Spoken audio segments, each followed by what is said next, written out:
Obrigado, pastor Pedro. Bom dia, amada Igreja Cristã Evangélica Betel. É uma grande alegria estar aqui com os irmãos nesse dia tão especial que é a abertura da Escola Bíblica Dominical. Vou arrumar aqui meu tablet.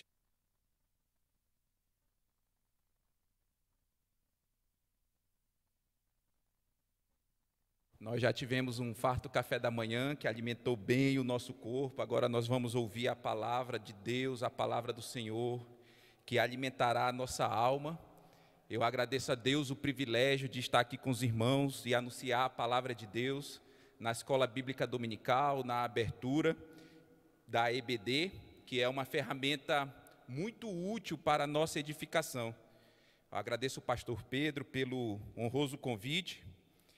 Pastor Pedro e Thaís são muito amados por nós e pela nossa Igreja Cristã Evangélica de Brasília, na Asa Norte, onde o pastor Pedro serviu por vários anos com tanto zelo, amor e dedicação, e eu fico feliz porque Deus o tem preservado assim, combatendo o bom combate, guardando a fé, e a minha oração é que ele e a Thaís, desse modo, completem a carreira para a honra e glória do nosso Senhor.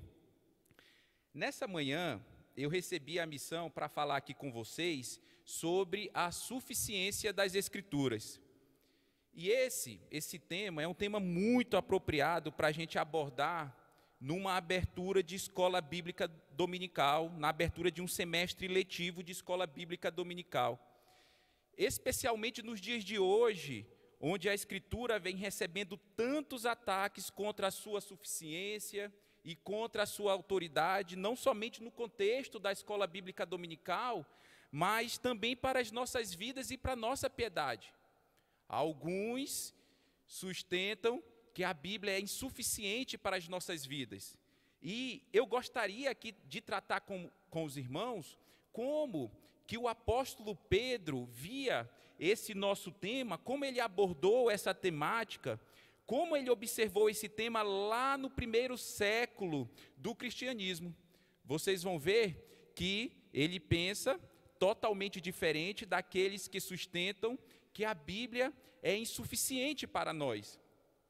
E esse tema ele é muito atual para a gente, mesmo Pedro tendo abordado esse tema lá no primeiro século do cristianismo. Eu particularmente gosto muito de estudar as cartas de Pedro. Eu tenho um grande interesse em esmiuçar essas cartas, porque assim como toda a Bíblia, elas são um tesouro e muito ricas para o nosso aprendizado. Elas são cartas pequenas, mas têm um ensino muito profundo para o nosso cotidiano. Lá no PG da Asa Norte, do Noroeste, que eu lidero, a gente tem estudado expositivamente as cartas de Pedro, versículo por versículo. Se algum irmão ainda não fez um estudo profundo dessas cartas, eu recomendo fortemente vocês fazerem o estudo dessas cartas de Pedro. Hoje nós vamos estudar uma pequena porção da segunda carta de Pedro. Então, nessa ocasião, eu convido os irmãos a abrirem as suas Bíblias para a segunda carta de Pedro, 2 Pedro, capítulo 1, e nós vamos meditar nos versículos 16 ao 21. 2 Pedro 1, de 16 a 21. 2 Pedro 1, de 16 a 21. Nós vamos ver como Pedro abordou o nosso tema de hoje e quais as conexões que ele faz para asseverar a superioridade das Escrituras. Com qual assunto Pedro relaciona essa temática da segurança das Escrituras? Nós vamos ver isso hoje. Mas antes de a gente ler, tente captar o esboço da mensagem que eu vou lhe passar agora. Vejam, vocês já encontraram o texto? 2 Pedro 1, de 16 a 21. Esse texto, ele tem 6 versículos, sendo que nos primeiros 3 versículos, do 16 ao 18, nós vamos ver o testemunho dos apóstolos. Nos 3 primeiros versículos, do 16 até o 18, nós vamos ver o testemunho dos apóstolos. E, na segunda parte, nos 3 últimos versículos, do 19 ao 21, nós vamos ver a supremacia e a suficiência das Escrituras. Primeira parte, o testemunho dos apóstolos. A segunda parte, os 3 últimos versículos, a suficiência e a supremacia das Escrituras. De modo que o tema da nossa mensagem é o testemunho dos apóstolos e a supremacia das Escrituras. Qual é o tema da mensagem? O testemunho dos apóstolos e a supremacia das Escrituras. Vamos ver como Pedro aborda esse tema, o testemunho dos apóstolos e a supremacia das Escrituras. Assim diz o Senhor, por meio do apóstolo Pedro, 2 Pedro 1,16. Porque não vos demos a conhecer o poder e a vinda de nosso Senhor Jesus Cristo, seguindo fábulas engenhosamente inventadas, mas nós mesmos fomos testemunhas oculares da sua majestade, pois ele recebeu da parte de Deus Pai honra e glória, quando pela glória excelsa lhe foi enviada a seguinte voz: Este é o meu Filho amado, em quem me comprazo. Ora, esta voz vinda do céu, nós a ouvimos quando estávamos com ele no Monte Santo. Versículo 19. Temos assim, tanto mais confirmada a palavra profética, e fazeis bem em atendê-la, como uma candeia que brilha em lugar tenebroso, até que o dia clareie, e a estrela da alva nasça em vosso coração, sabendo primeiramente isto, que nenhuma profecia da Escritura provém de particular elucidação, porque nunca, jamais, qualquer profecia foi dada por vontade humana. Entretanto, homens santos falaram da parte de Deus, movidos pelo Espírito Santo. Até aqui. Vamos orar mais uma vez. Santo e eterno Deus, nós nos rendemos diante do Senhor, o soberano do universo, para humildemente cultuarmos o teu santo nome, exaltarmos as tuas obras, Senhor Deus. Neste momento eu te peço que o teu Santo Espírito ilumine o nosso entendimento, ó Pai. Só o Senhor é capaz de fazer a gente entender a tua palavra. Só o Senhor é capaz de nos atrair para o Senhor mesmo, ó Deus. Eu te peço, ó Pai, que o Senhor nos conduza nessa manhã, que teu nome seja exaltado, que teu nome seja glorificado em nosso meio e que tua igreja seja edificada, ó Pai. Em nome de Jesus que nós oramos. Amém. Irmãos, o contexto em que o apóstolo Pedro escreveu esta carta era de uma forte perseguição à igreja. Estes nossos irmãos aqui do primeiro século estavam sendo martirizados pelo simples fato de serem cristãos. Muitos eram queimados vivos sob a fúria insana do imperador Nero, e outros eram exibidos como espetáculo sangrento no circo de Nero. E o texto que a gente acabou de ler atinge o ápice da argumentação do apóstolo Pedro sobre a suficiência das Escrituras. Porque além da igreja estar sofrendo uma intensa perseguição de Roma, a igreja também estava sofrendo um forte ataque dos falsos mestres. Um violento ataque de falsos ensinos estava querendo destruir a igreja. Observem que o nosso texto começa com um porquê, logo no início do versículo 16. E esse porquê, no início do versículo 16, é significativo para nós compreendermos essa mensagem de Pedro, porque essa expressão estabelece uma relação com o que foi dito anteriormente. E o que foi dito anteriormente, nós vamos observar a partir do versículo 3 deste capítulo 1. Vamos olhar a partir do versículo 3 para nós contextualizarmos melhor. Fiquem com os olhos atentos aí no texto de vocês, pois vai ser útil para a compreensão de vocês. Eu não sei se eles projetam aqui o texto também, mas fiquem de olho aí no texto, que isso vai ser útil para a compreensão de vocês. O versículo 3, ele diz assim: visto como pelo seu divino poder nos têm sido doadas todas as coisas que conduzem à vida e à piedade. Então Pedro informa aqui no versículo 3 que nós já temos todos os elementos para a condução da nossa vida e todos os elementos para a condução da nossa piedade. E o que nós devemos fazer é reunir com toda a nossa diligência esses recursos. Vejam o versículo 5.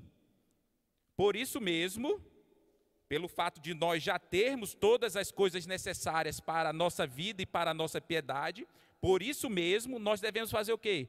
Reunir com toda a nossa diligência esses recursos. E a gente vai ver aqui a partir de agora, no versículo 5, uma escada de qualidades que o cristão deve subir para ter uma vida ativa e frutiva.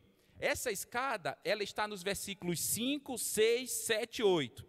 Vamos ver os degraus dessa escada? No versículo 5, no meio do versículo 5, veja, diz assim: associai com a vossa fé a virtude, com a virtude o conhecimento, com o conhecimento o domínio próprio, com o domínio próprio a perseverança, com a perseverança a piedade, com a piedade a fraternidade, com a fraternidade o amor. E por que a gente deve reunir com toda a diligência essas coisas aqui? O versículo 8 vai responder: porque estas coisas, existindo em vós e em vós aumentando, ou seja, essas qualidades existindo em nós, elas não devem ficar estáticas, elas devem crescer, elas devem aumentar. Se você possui domínio próprio, você deve procurar com toda diligência ter mais domínio próprio. Se você tem perseverança, você deve procurar com toda diligência ter mais perseverança. Se você possui amor, você deve procurar com toda diligência ter mais amor. Por quê? Porque estas coisas, versículo 8, existindo em vós e em vós aumentando, elas fazem o quê? Fazem com que não sejamos nem inativos, nem infrutuosos ou infrutíferos. E o versículo 9 vai dizer que quem não tem essas coisas é cego e vê somente o que está perto. O versículo 10 afirma que é por isso que nós devemos confirmar a nossa vocação e eleição. Para quê? Para que confirmar a nossa vocação e eleição? Versículo 11, para que seja amplamente suprida a nossa entrada no reino. E então a gente chega no versículo 12. E para que seja amplamente suprida a nossa entrada no reino, e esta é a razão que está aqui no início do versículo 12, esta é a razão para que seja amplamente suprida a nossa entrada no reino, o apóstolo Pedro estará sempre pronto para fazer os cristãos lembrarem de coisas que eles já estavam certos e confirmados. E isso aqui é interessante, porque Pedro não tem a pretensão de trazer aqui uma revelação nova ou de pregar um assunto novo. Ele queria trazer à lembrança coisas que os cristãos daquela época já estavam certos e confirmados. Isso está no versículo 12. E Pedro considerava justa essa prática de relembrar. Vejam o versículo 13. Também considero justo, enquanto eu estou vivo, despertar-vos com essas lembranças. Enquanto eu estou vivo é a interpretação de enquanto eu estou neste tabernáculo, aqui no versículo 13. E no versículo 14, Pedro afirma que a sua morte está próxima. Olha o que diz o versículo 14. Certo de que estou prestes a deixar o meu tabernáculo. E o próprio Senhor Jesus revelou o martírio de Pedro no último capítulo do Evangelho de João. E ele vai falar aqui no final do versículo 14, como efetivamente nosso Senhor Jesus Cristo me revelou. Os historiadores comentam que Pedro foi brutalmente assassinado, martirizado e crucificado de cabeça para baixo, porque ele não se viu digno de morrer como nosso Senhor, ele não se viu digno de ter a mesma morte do nosso Senhor Jesus Cristo. Eusébio de Cesareia, que é um historiador dos primeiros séculos, no seu livro História Eclesiástica, volume 2, ele vai afirmar que o próprio Pedro fez esse pedido quando foi condenado à crucificação. Virem essa cruz de cabeça para baixo, porque eu não sou digno de morrer como o meu Senhor. Meus irmãos, o que esses apóstolos sofreram por causa da mensagem do Evangelho, é difícil imaginar. É agoniante conceber o que esses apóstolos sofreram.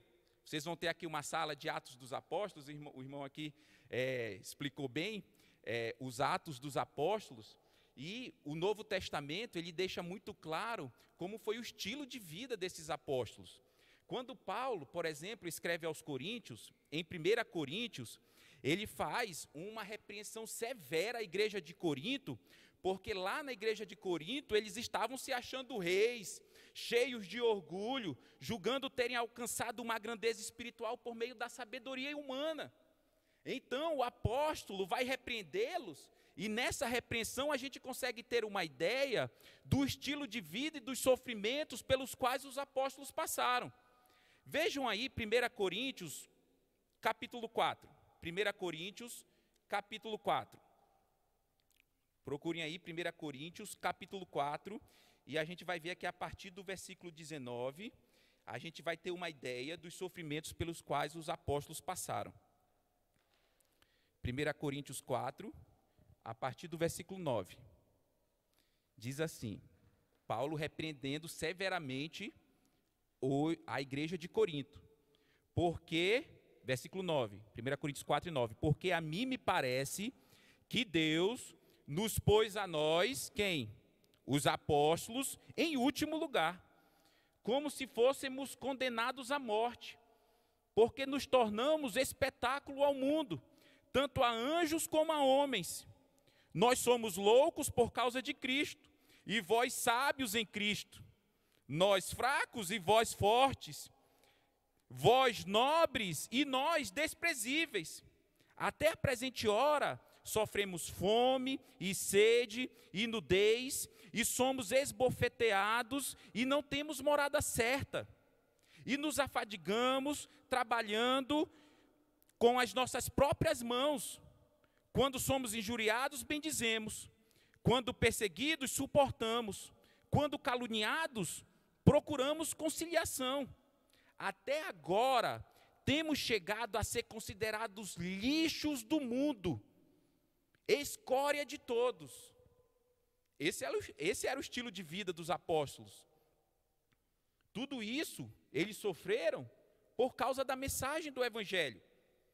E especificamente no texto que a gente está estudando, de 2 Pedro, vamos voltar lá para o nosso texto.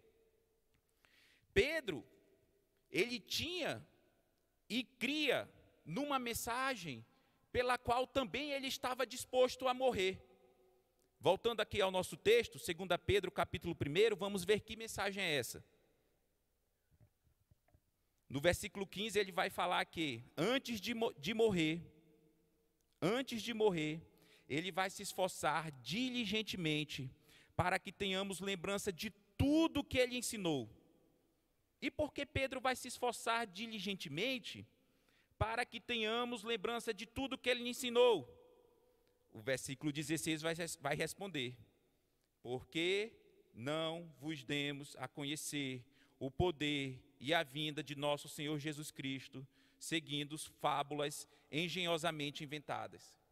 Então, essa é a relação que o porquê no início do versículo 16 faz.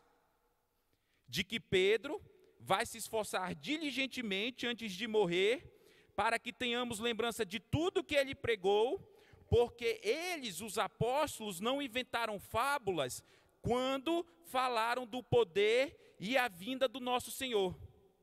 E a gente observa que logo após o porquê, há uma mudança no verbo, do verbo aqui, para a terceira pessoa do plural. Acompanha aí. Ele diz, porque não vos demos a conhecer. E aqui a razão dessa mudança é porque Pedro abrange também os outros apóstolos na transmissão desse ensino. Agora, isso provavelmente vai refletir a heresia que Pedro está combatendo. A igreja, como eu falei, ela estava sendo atacada com ensinos de falsos mestres, de que a vinda do nosso Senhor é um mito habilmente inventado. E isso é corroborado com a advertência que Pedro faz no capítulo 3 dessa carta de 2 Pedro. Vejam aí a advertência que Pedro faz no capítulo 3, virem a página, capítulo 3, versículos 3 e 4. Capítulo 3, versículos 3 e 4. Pedro fala assim: tendo em conta, antes de tudo, que nos últimos dias virão escarnecedores com seus escárnios, andando segundo as próprias paixões e dizendo: onde está a promessa da sua vinda? Porque desde que os pais dormiram, todas as coisas permanecem como desde o princípio da criação. E Pedro vai dizer: não, voltando lá para o nosso texto, não vos demos a conhecer o poder e a vinda do nosso Senhor Jesus Cristo, seguindo fábulas engenhosamente inventadas. Pedro vai refutar veementemente essa heresia. E em relação a essa próxima expressão, o poder e a vinda de nosso Senhor Jesus Cristo, o pastor John MacArthur vai pontuar que no original essa expressão, o poder e a vinda do nosso Senhor Jesus Cristo, ela possui somente um artigo definido. De modo que o significado aqui poderia ser traduzido como a vinda poderosa ou a vinda com poder. Se você tiver uma Bíblia, por exemplo, NVT, ela traduziu a expressão como a poderosa vinda do nosso Senhor Jesus Cristo. Agora você pode estar se perguntando assim: Pedro aqui está se referindo à primeira vinda ou à segunda vinda do nosso Senhor? Ele está falando da primeira vinda ou ele está refutando alguns que negam a segunda vinda? E eu confesso para os irmãos que quando eu comecei a analisar esse texto, estudar as cartas de Pedro, eu fiquei com essa dúvida.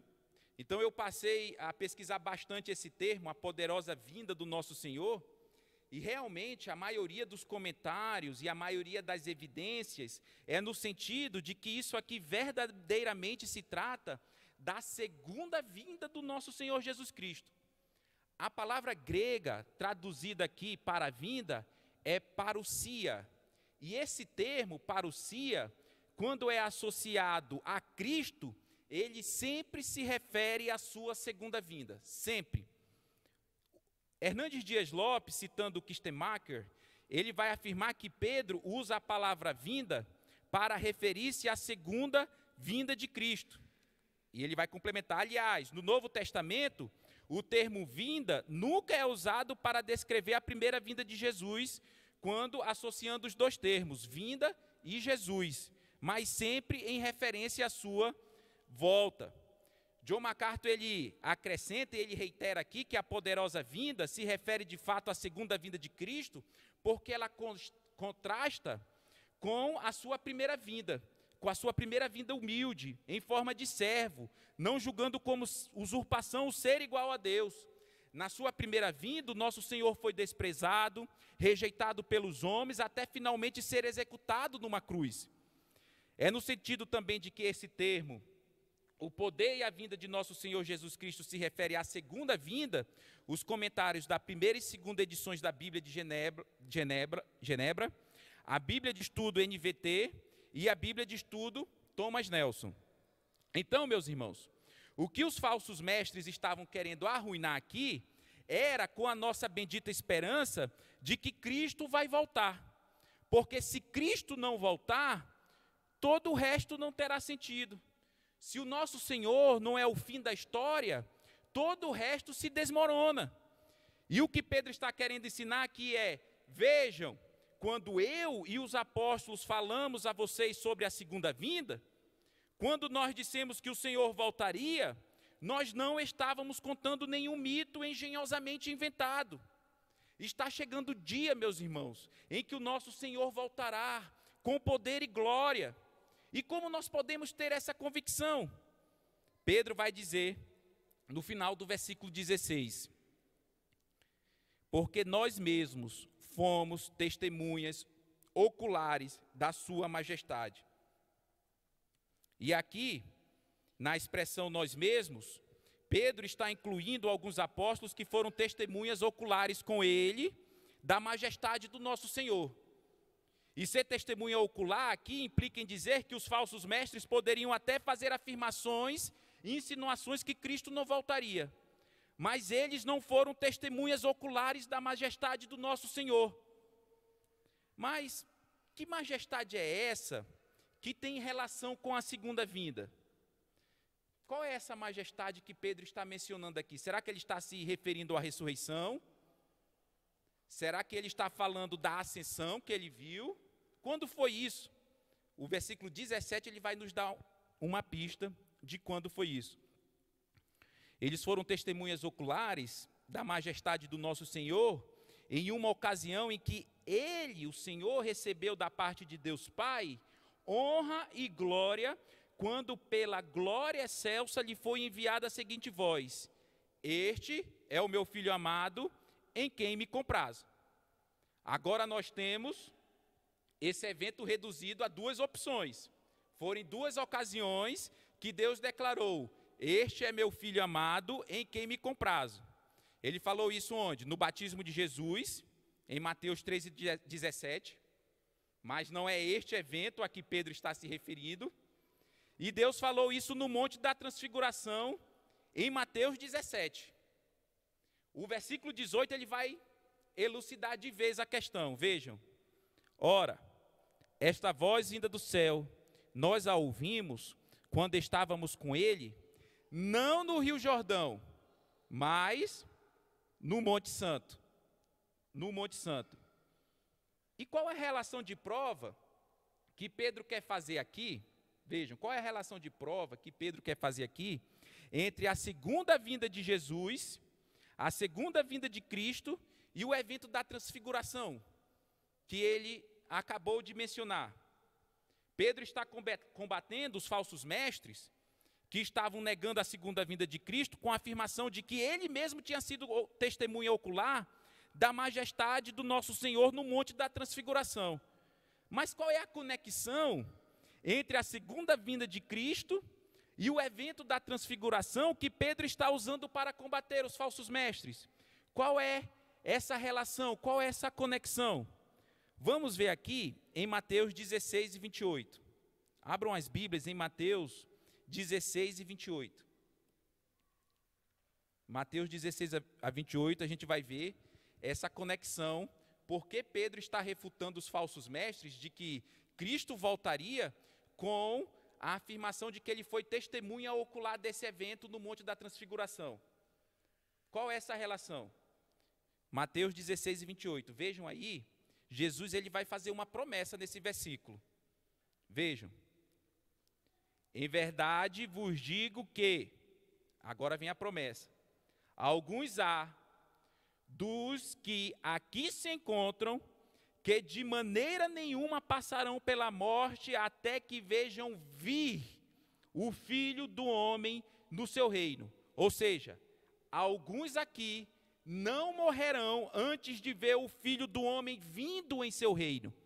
A NVT traduziu essa passagem como: alguns que estão aqui neste momento não morrerão antes de ver o Filho do Homem vindo em seu reino. A NAA traduziu como: existem alguns que não passarão pela morte até que vejam o Filho do Homem vir no seu reino. Vocês coloquem aí na tradução, se for a ARA que vocês estão usando, grifem assim o termo vir. Essa era a promessa, de que alguns ali não passariam pela morte até que vejam vir o Filho do Homem no seu reino. A NVI traduziu como: alguns dos que aqui se acham não experimentarão a morte antes de verem o Filho do Homem vindo em seu reino. Então, meus irmãos, Jesus prometeu que alguns dos apóstolos veriam o esplendor, a glória e a majestade da sua segunda vinda. E essa promessa, ela se cumpre 6 dias depois. Vejam o capítulo 17, passem para o capítulo 17. Vejam o capítulo 17. 6 dias depois, tomou Jesus consigo a Pedro e aos irmãos Tiago e João e os levou em particular a um alto monte. E ali ele foi transfigurado diante deles. O seu rosto resplandecia como o sol e as suas vestes tornaram-se brancas como a luz. E eis que lhes apareceram Moisés e Elias lá no Monte da Transfiguração, falando com Jesus. Então, disse Pedro a Jesus: Senhor, bom é estarmos aqui. Eu quero ficar aqui para sempre. Se queres, farei aqui 3 tendas. Uma será tua, outra para Moisés, outra para Elias. Aí no versículo 5, falava ele ainda, ele estava falando quando veio uma nuvem luminosa e os envolveu. E eis, vindo na nuvem, uma voz que dizia: este é o meu filho amado, em quem me comprazo. A ele ouvi, ao Senhor, ao meu filho, ouvi. Atendam o que ele falar. Ouvindo-a, os discípulos caíram de bruços, tomados de grande medo. Aproximando-se deles, tocou-lhe Jesus, dizendo: erguei-vos, e não temais. Então, eles, levantando os olhos, a ninguém viram, senão Jesus. Então, essa é a relação que Pedro quer fazer aqui nos primeiros 3 versículos.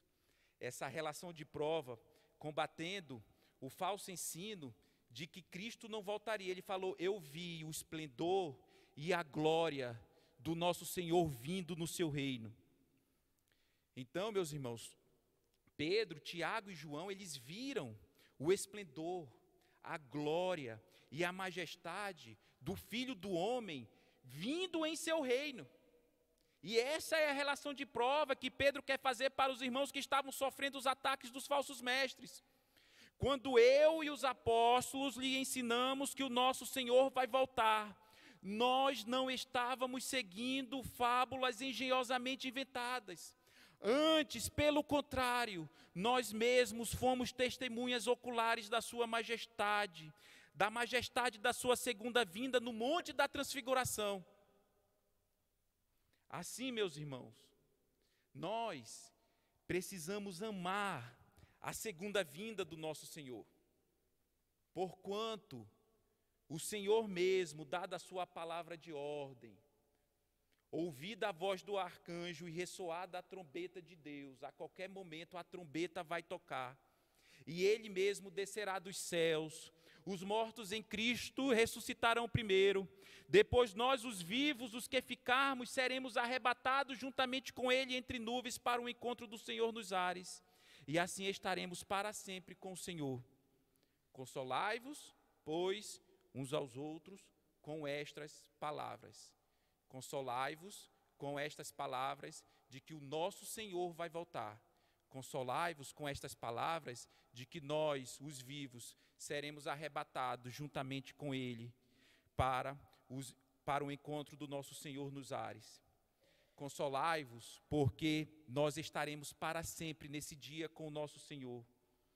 Consolai-vos, porque nesse dia os mortos em Cristo ressuscitarão primeiro. Consolai-vos, porque nós, os vivos, seremos arrebatados para o encontro do nosso Senhor. Nesse dia a dor vai acabar, as tribulações cessarão, Ele enxugará dos nossos olhos toda lágrima, não haverá mais morte nesse dia, não haverá mais pranto, não haverá mais noite, não haverá mais lamento, todas essas coisas passarão. Existe uma coroa da justiça, preparada para aqueles que amam a volta do nosso Senhor. O apóstolo Paulo, pouco antes de ser martirizado, ele escreve ao jovem Timóteo, em 2 Timóteo 4:8, já agora a coroa da justiça me está guardada, a qual o Senhor, reto juiz, me dará naquele dia, e não somente a mim, mas também a todos quantos amam a sua vinda. Todos aqueles que amam a vinda do nosso Senhor serão galardoados com a coroa da justiça. Maranata, ora vem, Senhor Jesus. E o nosso texto continua. Depois que Pedro apresenta o testemunho dos apóstolos nos 3 primeiros versículos, que é a sua prova testemunhal, como se ele estivesse numa corte, num tribunal em que ele apresenta a prova testemunhal, agora ele vai apresentar uma prova mais segura, ele vai apresentar uma prova mais robusta, ele vai apresentar a prova documental. Vejam, versículo 19. Temos assim, tanto mais confirmada a palavra profética. Ou seja, temos a Escritura como mais segura. Pedro aqui está reforçando a sua argumentação, apresentando uma prova superior. É como se ele estivesse dizendo: se a prova testemunhal não for suficiente para vocês, nós temos como mais segura a Escritura. E a implicação aqui de se ter a Escritura como fonte mais segura é que ela é superior até mesmo às experiências. A Escritura, ela é superior até mesmo à experiência dos apóstolos. Até porque nós só conhecemos essas experiências e nós só damos credibilidade a elas porque elas estão registradas nas Escrituras. Existem outros acontecimentos da vida dos apóstolos que não estão registrados nas Escrituras, nos quais a gente dá uma credibilidade menor, muito menor, porque estão em outros escritos. Isso por quê? Porque a Bíblia é superior e mais segura do que qualquer experiência. E é interessante notar aqui que alguns crentes dão muito valor à experiência. Eu gosto de ir ao culto para ter uma experiência. Eu gosto de louvar para ter uma experiência. Se eu não tiver uma experiência, não valeu de nada o culto. E a depender da experiência, nada contra a experiência em si, mas, meus irmãos, vejam aqui. Pedro, ele tinha acabado de citar uma experiência, a melhor que ele poderia citar. De tão boa que era, ele não queria sair daquela experiência, ele queria ficar lá para sempre, ele queria que fosse permanente, ele queria ficar preso naquela experiência, como a gente viu. É a experiência que todos nós gostaríamos de ter, e depois de ele ter vivido aquela experiência, ele vai dizer o quê? Nós temos mais segura a palavra de Deus. A palavra de Deus, ela é superior. E é por isso que hoje a gente não precisa de uma mensagem secreta de Deus, de sonhos, de revelações, porque a Bíblia ela é suficiente. E se ela é suficiente, as demais revelações são desnecessárias. Isso é um consectário lógico da suficiência das Escrituras. Se você precisa de outras revelações, a Bíblia não é suficiente. E se ela é suficiente, as demais revelações são desnecessárias. Nós já temos todas as coisas que conduzem à vida e que conduzem à piedade. A gente viu isso no contexto que Pedro está escrevendo. A gente não precisa de mais nada. Há um tempo, eu assisti uma mensagem do pastor Scott Aniol, e ele estava falando que lá nos Estados Unidos tem surgido um movimento recente chamado Carismáticos Reformados. E esse movimento acredita que existem novas revelações, mas eles testam todas as revelações à luz da Bíblia. Então ele vai citar nessa mensagem dele o que John Owen disse: se existe uma revelação que está na Bíblia, essa revelação é inútil. Se ela não estiver na Bíblia, ela é falsa. Ou seja, na melhor das hipóteses aqui, essa revelação ela vai ser inútil. Se existe uma nova revelação que está na Bíblia, ela é inútil. Nós temos a Bíblia. Se ela não estiver na Bíblia, ela é falsa. E é simples assim, meus irmãos. Nós temos a palavra que é mais segura e mais confiável do que as experiências. E o termo palavra profética aqui, no versículo 19, se refere à Escritura Sagrada. Ela é segura porque ela é inspirada por Deus. Toda a Escritura é inspirada por Deus e útil para o ensino, para a repreensão, para a correção, para a educação na justiça. A Escritura ser inspirada por Deus quer dizer que ela saiu da boca de Deus. Ela foi soprada da boca do próprio Deus. Ela foi soprada pelo próprio Deus. E por ela ser inspirada por Deus, que é o soberano do universo, tudo o que a Bíblia diz é dotado de autoridade máxima. Por ela ser a palavra de Deus, um Deus que nunca erra, a Bíblia também não contém erros. A Bíblia é inerrante. A lei do Senhor é perfeita e restaura a alma. A gente leu isso aqui hoje de manhã. O testemunho do Senhor é fiel e dá sabedoria aos simples. São mais desejáveis do que o ouro, mais do que muito ouro depurado, e são mais doces do que o mel e o destilar dos favos. E pelo fato da Bíblia ser inspirada por Deus, além de ela não conter erro nenhum, ela é infalível. E aqui é interessante notar a diferença entre a Bíblia ser inerrante e ela ser infalível. Veja bem, a Bíblia ser inerrante quer dizer que ela não contém erros. A Bíblia ser infalível quer dizer que ela não pode levar o homem ao erro. Consegue perceber a diferença? A inerrância diz, a Bíblia não contém erros. A infalibilidade diz, a Bíblia não conduz o homem ao erro. Nós podemos seguir os seus preceitos sem preocupação, porque ela não nos conduzirá ao erro. Se a Bíblia diz, discipline a criança, você pode fazer isso porque ela não lhe conduzirá ao erro.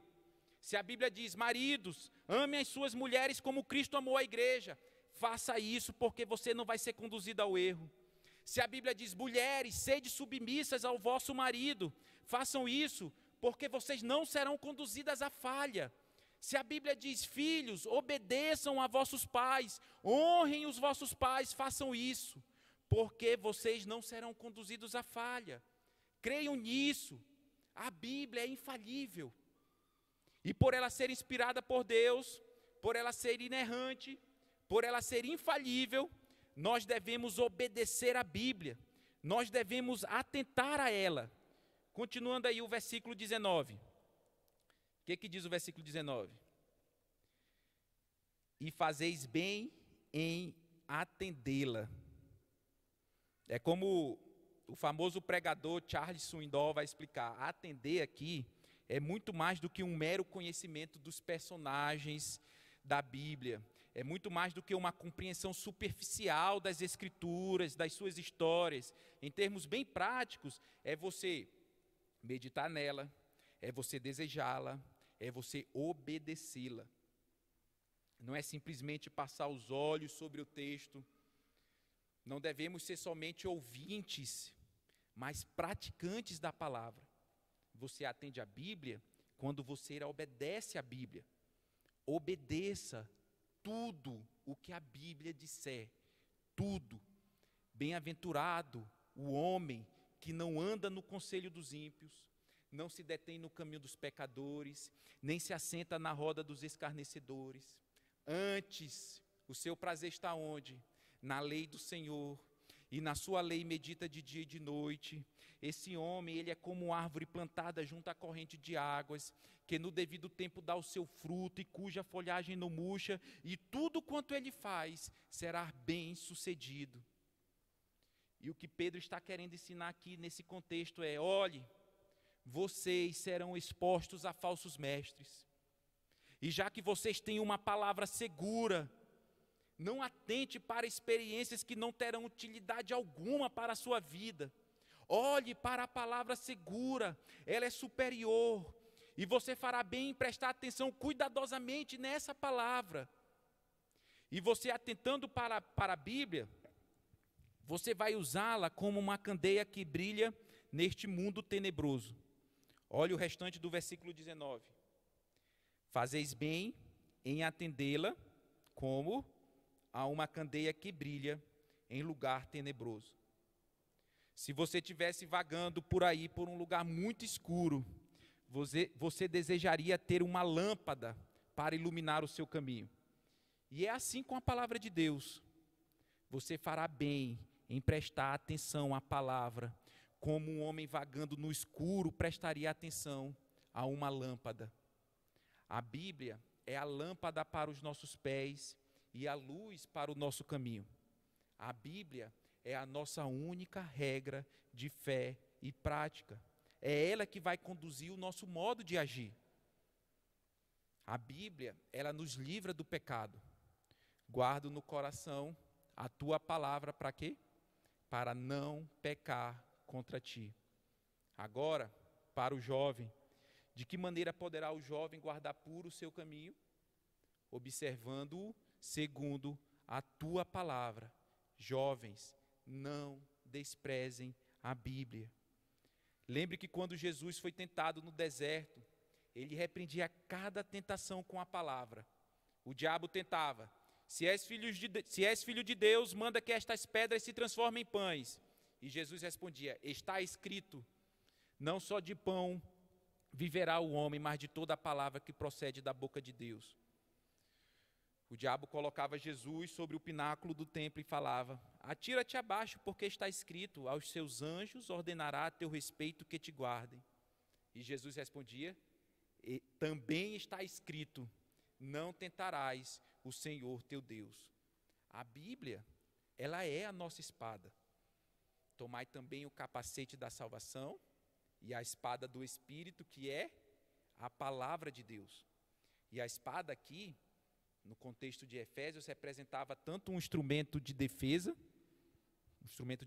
contra os ataques de Satanás, quanto um instrumento de ataque para destruir o inimigo. Nós precisamos conhecer a Bíblia, meus irmãos.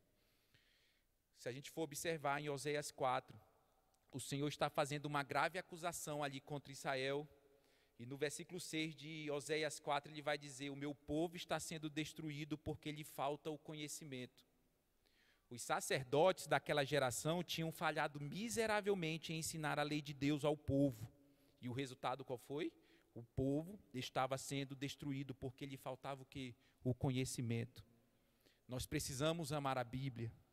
Como o salmista disse: ó, quanto amo a tua lei, ela é a minha meditação todo dia. E eu sei que essa igreja ama as Escrituras. Muitos estão aqui por causa da palavra. Mas lembrem-se, irmãos, como a gente viu no início do capítulo, nós estamos numa caminhada cristã. O amor pelas Escrituras existindo em nós, ele deve aumentar para que sejamos ativos e frutíferos. Se a gente julga estar firme, cuidemos para que não caiamos. O nosso amor pelas Escrituras precisa aumentar. Agora, no final do versículo 19, uma observação importante antes. Seca-se a erva, cai a sua flor. A palavra de Deus durará eternamente. A palavra de Deus durará eternamente. Mas esse mundo escuro e tenebroso em que vivemos, ele é temporário. Veja o que diz o final do versículo 19. Que nós devemos atentar às Escrituras como uma candeia que brilha em lugar tenebroso até que o dia clareie e a estrela da alva nasça em vosso coração. Em uma primeira análise, a gente poderia pensar que essa expressão, que o dia clareie e a estrela da alva nasça, se refere ao momento da conversão. Mas vamos lembrar aqui que Pedro está escrevendo para crentes já. Então, a única opção que nos resta, tendo em vista o contexto aqui presente, é que essa expressão se refere à manifestação gloriosa de Cristo na sua segunda vinda. Até esse dia, até Cristo voltar, todo crente deve ter a Bíblia como uma candeia que brilha no lugar tenebroso. Mas, uma hora, esse dia vai romper. E Jesus, que é a luz do mundo, vai voltar. O dia vai clarear, as trevas vão se dissipar, e a estrela da alva nascerá em nosso coração, transformando o nosso corpo de humilhação para ser igual ao corpo da glória de Cristo. Nesse dia, sim, estaremos livres para sempre do pecado. É como diz em Apocalipse 22:5, ali não haverá mais noite, não precisaremos mais da luz de candeia, nem da luz do sol, porque o próprio Deus brilhará sobre nós, e nós reinaremos juntamente com Ele pelos séculos dos séculos. Agora o versículo 20, Pedro vai dizer: antes de tudo, antes de qualquer coisa, saibam primeiramente isto, que nenhuma profecia da Escritura provém de particular elucidação. Por quê? Por que nenhuma profecia da Escritura provém de particular elucidação? O versículo 21 vai dizer: porque nunca, jamais, qualquer profecia foi dada por vontade humana. O que isso significa? significa que a Escritura não tem origem humana, que ela não é o resultado da vontade humana. A Bíblia não é produto do esforço humano. A ênfase aqui é que nenhuma parte da Bíblia, nada, foi produzida foi produzida porque os seres humanos quiseram, por vontade do homem. A Bíblia não é produto do esforço humano. Entretanto, final do versículo 21, homens santos falaram da parte de Deus, movidos pelo Espírito Santo. Observem aqui que o termo técnico atribuído aos homens é movido. A palavra de Deus é inspirada, os homens foram movidos. Alguns confundem e trocam os termos, afirmando que os homens foram inspirados, mas tecnicamente o correto é dizer que os homens foram movidos, e quem foi inspirado, o que foi inspirado foi a palavra foi inspirada e os homens movidos. A Bíblia ela é um produto de Deus, mas o Espírito Santo moveu homens santos e usou a personalidade e o vocabulário de cada um para que eles falassem da parte de Deus, sem nenhum erro. A vontade humana não é a origem da Bíblia, mas o Espírito Santo moveu cerca de 40 homens para que eles registrassem a palavra de Deus em 66 livros de forma infalível. O Espírito Santo supervisionou e moveu cada escritor para que eles anotassem de forma exata, de forma precisa, aquilo que Deus queria que fosse escrito. O que Pedro está querendo ensinar aqui é: você pode ter confiança na luz da palavra neste mundo tenebroso. Confie na palavra, porque ela não vem de fonte humana, ela vem do próprio Deus.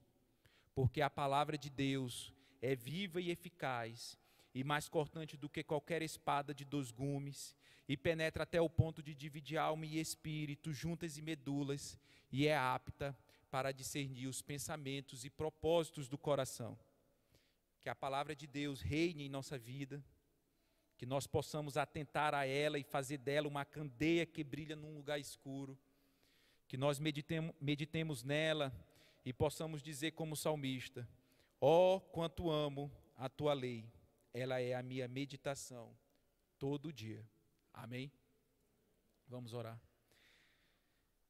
Senhor, nosso Deus, nosso Pai, nós te damos graças pela tua palavra, Senhor. O Senhor já nos deu tudo o que precisamos para conduzir a nossa vida e a nossa piedade, ó Pai. Dá-nos forças para reunirmos diligentemente, ó Pai, os recursos que o Senhor já nos doou. Eu te peço, ó Deus, que o Senhor possa edificar a Igreja Cristã Evangélica Betel, que a Igreja Cristã Evangélica Betel possa amar cada vez mais a tua palavra, meditar nela, que a tua palavra seja a única regra de fé e prática desta igreja, Senhor Deus. Nos livra da desgraça de vivermos longe da tua palavra, de abandonarmos a tua palavra, Senhor Deus, de não buscarmos conselho na tua palavra, ó Pai. Livra-nos, ó Deus, de conselhos humanos que não vêm do Senhor, ó Pai, porque bem-aventurado é o homem que não anda no conselho dos ímpios, ó Pai. Permita, Senhor Deus, que a gente tenha sabedoria em rechaçar o conselho de ímpios, Senhor Deus. Conselho de psicólogos ímpios, de orientadores ímpios. A tua palavra é suficiente para a nossa vida. A tua palavra, ela é mais doce do que o mel. Ela é fiel, ela é perfeita, Senhor. Que a tua palavra nos guie todos os dias da nossa vida e que nós possamos atentar a ela até o dia que o Senhor volte. Nós faremos isso até o Senhor retornar e o Senhor nos resgatar deste mundo tenebroso, Senhor. Um dia estaremos para sempre com o Senhor e nesse dia estaremos face a face com o Senhor, prestaremos contas perante o Senhor. Nesse dia o Senhor enxugará de todo olho as lágrimas, ó Pai. Não haverá mais noite, não haverá mais trevas. O Senhor será a nossa própria luz, Senhor Deus. Mas até lá, nos edifica, nos repreende, nos exorta por meio da Tua palavra, ó Deus. Em nome de Jesus que nós oramos. Amém.